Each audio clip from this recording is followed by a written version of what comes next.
Well, this is a very significant blow to the already damaged authority of the Prime Minister. It confirms that he's too weak to discharge the basic functions of government.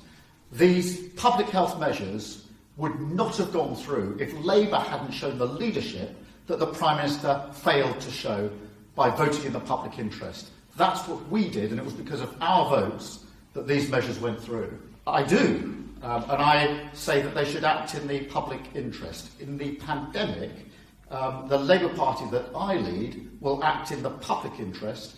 These public health measures were necessary. That's why we voted in the public interest to ensure they become law. And it would not have happened if we hadn't voted for them this evening.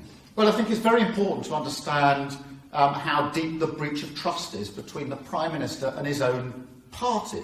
He has an 80-seat majority and he's just had 90 or 100 of his own MPs voting against him on a 3-line whip. That's a significant blow to the authority of the Prime Minister, just when we need decisive decisions in this pandemic. It's the worst possible leader at the worst possible time.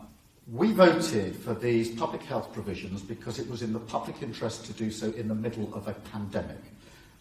We didn't seek party advantage. We acted in the public interest, and the Labour Party I lead will always act in the public interest. We've been doing it through the pandemic, and we did it again this evening. I think that it was further evidence of the weakness of the Prime Minister and his inability now even to carry his own party with him. And, we are very concerned about the Omicron variant. The country is very concerned about the variant. At the very time we need decisive decisions